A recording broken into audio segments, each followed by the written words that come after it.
وہ کسی بھی فرقے کا تعلق رکھنے والا ہو، محمد عربی صلی اللہ علیہ وسلم پر بھونکنے کا اسے حق نہیں ہے۔ کس زبان سے محمد عربی صلی اللہ علیہ وسلم پر بھونکتا ہے؟ آپ صلی اللہ علیہ وسلم کی ذات پر ایک داغ اور ایک دھبا نہیں مل سکتا ہے، نہیں مل سکتا ہے۔ نام ہی کچھ ایسا ہے محمد جس کی تعریف کی جائے۔ آپ کی تعریف آسمانوں پر، آپ کی تعریف زمینوں پر، آپ کی تعریف کتابوں میں، تورات میں، زبور میں، انجیل میں، تمام کتابوں میں، حتیٰ کہ غیر مذاہب تو اسلام کے علاوہ دوسرے مذاہب ہیں، آج بھی ان کی کتابوں میں پیارے محمد کا نام جگمگا رہا ہے۔ آپ ایسی ذات پر بھونکتے ہو؟ ایسا سونا نبی، ایسا پیارا نبی ہم سب کو عطا کیا گیا، جس سے محبت کرنے والے صرف انسان ہی دنیا میں پیدا نہیں ہوئے، اس سے محبت کرنے والے چرندے، پرندے، درندے، حتیٰ کہ ذرات بھی آپ سے محبت کیا کرتے تھے۔ آپ کے ہاتھ میں کنکری تھی، کنکری نے کلمہ لا الہ الا اللہ پڑھا، آپ سے محبت کی ہے۔ سورج نے بھی، چاند نے بھی، چاند کی طرف اشارہ ہی تو کیا تھا، چاند کے اندر شگاف آ گیا تھا، پھٹن آ گیا تھا۔ سائنسدانوں نے بھی اس بات کو تسلیم کر لیا ہے کہ جو اسلام کی کتابوں میں یہ بات لکھی ہوئی ہے کہ پیارے محمد صلی اللہ علیہ وسلم نے اشارہ کیا تھا، چاند کے دو ٹکڑے ہو گئے تھے، انہوں نے کھوج کر لی ہے اور دیکھ لیا ہے کہ یقیناً پھٹن ہے۔ ان کی عقلوں پر پردے پڑ گئے ہیں، انہیں شرم نہیں آتی ہے محمد عربی صلی اللہ علیہ وسلم پر بھونکتے ہوئے، سب کچھ جانتے ہوئے بھونک رہے ہیں۔ اس لیے کہ جس کا دل پلید ہو چکا ہو، جس کا دل ناپاک ہو گیا ہو، وہ اپنے باپ پر بھی بھونکتا ہے، وہ اپنے باپ کی بھی نہیں مانتا ہے۔ جو حرامی ہوتا ہے وہ اپنے باپ کو بھی نہیں بخشتا ہے۔ یہ بات حقیقت ہے۔ اسلام پر کوئی داغ ہے ہی نہیں۔ وہ قتال کے میدان میں آ جائیے، جہاد کے میدان میں آ جائیے، ارے کسی بھی میدان میں آ جائیے، اسلام پر کوئی داغ آپ کو نظر آ ہی نہیں سکتا۔ جہاد جب پڑھنا ہے، قتال فی سبیل اللہ جب پڑھنا ہے تو پورا پڑھو، سمجھ میں آ جائے گا کہ اسلام دہشت گردی کا مذہب نہیں ہے۔ آپ صلی اللہ علیہ وسلم نے متعدد شادیاں کی ہے، میں مانتا ہوں ساری دنیا مانتی ہے، تو آپ کو پھر پوری زندگی آپ کی پڑھنی چاہیے۔ پوری نہیں پڑھتے تو آپ کی گھریلو زندگی پڑھ کر دیکھ لو، آپ کے سمجھ میں آ جائے گی یہ بات کہ آپ صلی اللہ علیہ وسلم نعوذ باللہ عیاش اور مکار نہیں تھے، عیاش مکار تم ہو تم۔ آپ صلی اللہ علیہ وسلم کی آمد سے پہلے، آپ کے دنیا میں آنے سے پہلے سارے مذاہب میں متعدد شادیاں کی جاتی تھی، ایک نہیں، دو نہیں، 4 5 6 7 10 20 30 50 نہ جانے کتنی کتنی شادیاں کی جاتی تھی۔ آپ صلی اللہ علیہ وسلم دنیا میں تشریف لائے تو آپ نے دیکھا یہی حالت ہے، متعدد شادیاں کی جا رہی ہیں۔ خود صحابہ اکرام رضوان اللہ علیہم اجمعین کے یہاں متعدد بیویاں تھیں، 4 سے زیادہ بیویاں بھی صحابہ کے یہاں موجود تھی۔ اس کے بعد اللہ نے قانون اتار دیا۔ اسلام تو ابدی مذہب ہے، دائمی مذہب ہے، تم اسلام کو مٹانے کے لیے چلے ہو، جتنا کاٹو گے اتنا ہی ہرا ہوگا، جتنا مٹانے کی کوشش کرو گے اسلام کو اتنا ہی ابھرے گا۔ تم مٹانا چاہتے ہو، اسلام کو کوئی مٹا ہی نہیں سکتا ہے۔ جب اللہ اللہ کہنے والا کوئی دنیا میں رہے گا نہیں تو تیرے باپ کی جاگیر نہیں ہے یہ دنیا جگمگا رہی ہے، یہ دنیا بسی ہوئی ہے محمد عربی صلی اللہ علیہ وسلم کے دین کی وجہ سے، یہ کسی کی جاگیر نہیں ہے۔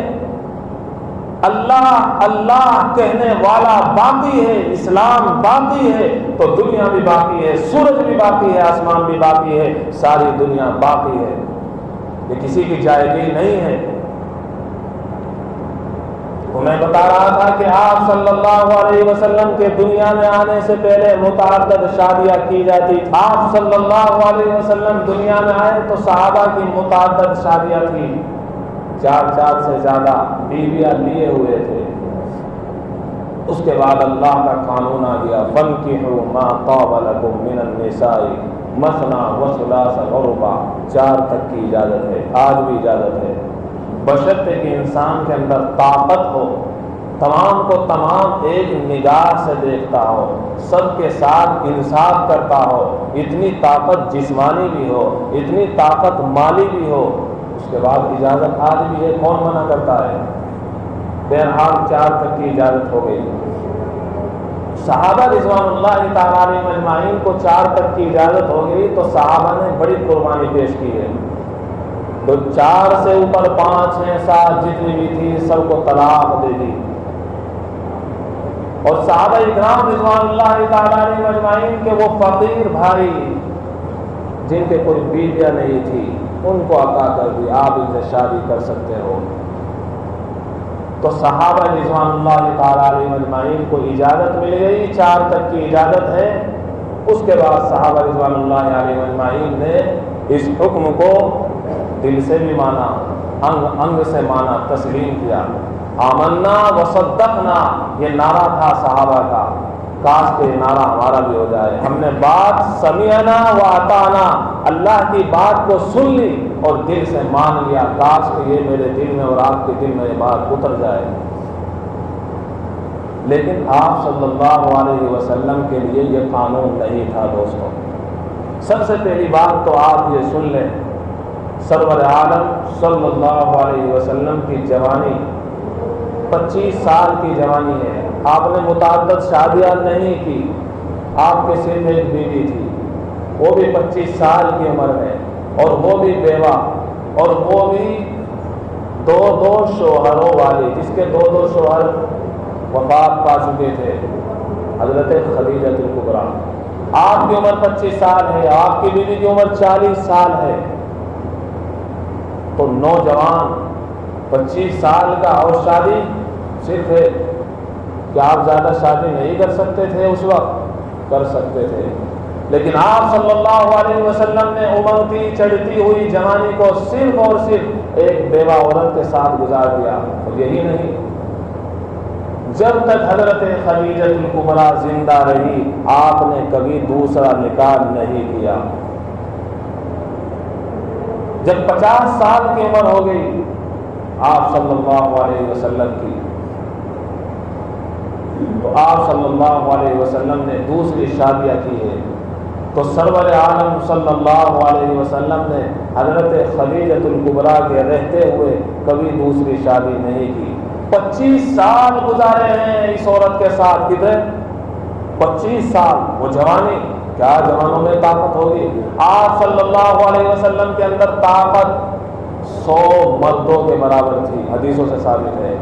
اور کتنا ضبط، کتنا صبر، کتنا نفس پر کنٹرول کہ 25 سال تک صرف اور صرف 40 سال کی بیوہ کے ساتھ 25 سال جوانی کے گزار دیے. اس کے بعد آپ کو اللہ کی جانب سے اجازت ملی، آپ متعدد نکاح کر سکتے ہیں. آپ نے متعدد نکاح کیے، اور آپ اگر چاہتے تو سارے نکاح آپ نوجوان عورتوں سے کر سکتے تھے، کنواریوں سے کر سکتے تھے. آپ پر کوئی روک ٹوک نہیں تھی. سارا عرب اپنی کنواری بیٹیوں کو آپ پر قربان کرنے کے لیے تیار تھا، خاص طور سے مسلمان. عتبہ جو کافر تھا اور کافروں کا سردار تھا، وہ آپ کے پاس آ کر یہ کہہ رہا تھا اگر آپ کی اجازت ہو تو آپ کو کنواری لڑکیاں عطا کر دی جائے. آپ نے ٹھکرا دیا تھا اس کے حکم کو. آپ عیاش نہیں تھے، عیاش تو آپ کو 25 سال تک اس بیوہ کے ساتھ زندگی گزار دی. اللہ اکبر. اس کے بعد آپ نے متعدد شادیاں کی ہے، متعدد نکاح کیے ہیں. صرف ایک آپ کی بیوی ہے امی عائشہ صدیقہ رضی اللہ تعالی عنہا، جو نوجوان تھی، جو کنواری تھی. آپ نے ان سے شادی کی. 6 سال کی عمر میں آپ کا نکاح ہوا، تسلیم ہے. 9 سال کی عمر میں امی عائشہ کی رخصتی ہوئی، یہ بھی تسلیم ہے۔ سب سے پہلی بات تو یہ ہے کہ یہ خوش تھی تو آپ کے پیٹ میں کیا مروڑا ہوتا ہے۔ اور پھر یہ جوان، ساری دنیا کے جوان آپ صلی اللہ علیہ وسلم کی زندگی کا اور آپ کی طاقت کا مقابلہ کر سکتے ہیں؟ آپ کے اندر طاقت تھی، آپ نے شادی کی، اور آپ نے شادی اپنی مرضی سے نہیں کی، اللہ نے جبرائیل امین کو بھیجا اور کہا آپ کی شادی ہم کرا رہے ہیں۔ ابو بکر خوش ہیں، ابو بکر کی اہلیہ خوش ہیں، امی عائشہ خوش ہیں، بلکہ ساری زندگی امی عائشہ فخر کیا کرتی تھی ایسا شوہر مجھے ملا ہے۔ اللہ اکبر۔ تو آپ صلی اللہ علیہ وسلم کی شادی ہوئی ہے امی عائشہ صدیقہ رضی اللہ تعالیٰ عنہ سے۔ یاد رکھیے 9 سال کی عمر میں امی عائشہ جوان ہو چکی تھی، اور سائنس بھی اس بات کو تسلیم کرتی ہے کہ 9 سال کی بچی جوان ہو سکتی ہے، اور ہوتی ہے، آج بھی ہو جاتی ہے۔ تو پھر آپ نے جوان لڑکی سے شادی کی ہے، آپ کو کیا اشکال ہوتا ہے؟ دوسری بات یہ کہ نبی پاک صلی اللہ علیہ وسلم نے جو امی عائشہ صدیقہ رضی اللہ تعالیٰ عنہ سے شادی کی، ساری زندگی کھٹ پٹ نہیں ہوئی، اور پھر آپ صلی اللہ علیہ وسلم کی زندگی کی 2 زندگی تھی، ایک اندرونی زندگی، ایک باہری زندگی۔ خارجی زندگی کو پھیلایا ہے صحابہ نے، آپ کا اٹھنا، آپ کا بیٹھنا، آپ کا تقریر کرنا، آپ کا نماز پڑھنا، آپ کا جہاد کرنا وغیرہ، یہ پھیلایا ہے صحابہ نے، ہم تک پہنچا دیا۔ اب اندرونی زندگی کو کون پہنچا سکتا تھا؟ آپ صلی اللہ علیہ وسلم کی گھریلو زندگی کو کس نے پہنچایا؟ بولو۔ آپ کی بیویوں نے پہنچایا ہے۔ آج یہ ہماری عورتیں جو زندگی اسلامی گزار رہی ہے، یہ آپ صلی اللہ علیہ وسلم کی بیویوں کی قربانی ہے، اور سب سے زیادہ امی عائشہ صدیقہ کی قربانی ہے، اس لیے کہ نوجوان تھی، ذہن بہت تیز تھا۔ لکھا ہے کتابوں میں جب کوئی مسئلہ حل نہیں ہوتا تھا صحابہ سے تو سارے جمع ہو کر کہاں جاتے تھے؟ امی عائشہ کے پاس جاتے تھے۔ یہی سب سے زیادہ رازدار تھی، اس لیے کہ بیوی خاوند کی رازدار ہوتی ہے، اندر تک کی باتیں جانتی ہے، اس لیے امی عائشہ سے پوچھ لیا جائے، امی عائشہ بتا دیا کرتی تھی، چٹکیوں میں مسئلے کو حل کر دیا کرتی تھی۔ تو دین کو پہنچانے کے لیے امی عائشہ کی ضرورت تھی، اس لیے امی عائشہ کو لایا گیا، اور امی عائشہ نوجوان ہونے کی حالت میں آپ کے پاس آتی، اس کی بھی ضرورت تھی، یہ اللہ کا حکم تھا۔ اس لیے کیا ضرورت ہے اعتراض کرنے کی؟ آپ کے نکاح میں آ چکی، وہ تمام انسانوں کی ماں بن گئی۔ جب ماں بن گئی تو اپنی ماں سے کوئی نکاح نہیں کر سکتا، جب آپ کی ماں بن گئی تو ماں بننے کے بعد پھر اس کا نکاح کسی سے بھی نہیں ہو سکتا تھا۔ بھلا آپ اگر چھوڑ دیتے، اس کا تو کسی سے بھی نکاح ہونے والا نہیں تھا، وہ کیسے زندگی گزارتی؟ اور دوسری وجہ یہ ہے کہ آپ صلی اللہ علیہ وسلم کا دنیا میں آنے کا مقصد تربیت تھا۔ آپ جس طرح تربیت لوگوں کی کر رہے تھے، اسی طرح عورتوں کو بھی کرنا آپ پر فرض تھا، تو آپ نے ان کی تربیت کی، انہوں نے مسائل سیکھے اور امت کو بتایا۔ اور تیسری بات یہ ہے کہ آپ صلی اللہ علیہ وسلم جیسا شوہر اگر ان کو مل سکتا تو ٹھیک ہے، ان کو چھوڑ دیا جاتا۔ آپ جیسا شوہر پوری دنیا میں ان کو ملنے والا نہیں تھا، اسی لیے وہ آپ کے نکاح میں رہی۔ اور ایک وجہ اتر جائیں اور آنے کے بعد کسی 9 سال کی عیسائی لڑکی کو کہے کہ میں اس سے شادی کرنا چاہتا ہوں، تو ایک دوڑ کر آئے گی یا 100 یا ہزاروں؟ ساری کی ساری دوڑ کر آ جائے گی، ہماری زندگی قربان ہے عیسیٰ پر۔ تو پھر اشکال کی کیا ضرورت ہے؟ آپ صلی اللہ علیہ، اور پھر آپ نے نکاح کیا ہے، آپ نے شادی کی ہے، امی عائشہ جوان ہو چکی تھی، اور یہ دیش اور یہ ملکوں کی گرماہٹ کی وجہ سے نوجوانی ہوتی ہے۔ عرب کے اندر چونکہ گرمی اس طرح کی ہوتی ہے، وہاں لڑکی بہت جلدی جوان ہو جایا کرتی ہے۔ اور پھر سب سے آخری بات یہ ہے، کچھ بھی ہو، میری سمجھ میں آئے، آپ کی سمجھ میں آئے یا نہ آئے، ہم آپ صلی اللہ علیہ وسلم کی ذات کو سب سے معزز سمجھتے تھے، سمجھتے ہیں اور سمجھتے رہیں گے۔ کتا بھونکتا ہے، اس کا جواب دیا جائے یا نہ دیا جائے کوئی ضروری نہیں ہوتا ہے۔ ہم آپ صلی اللہ علیہ وسلم کو اپنے تن سے زیادہ اچھا سمجھتے ہیں۔ ہمارا تن بھی، ہمارا من بھی، ہمارا دھن بھی پیارے محمد پر قربان ہے۔ ہمیں اپنی اولاد سے زیادہ اگر کسی سے محبت ہے، محمد عربی سے محبت ہے۔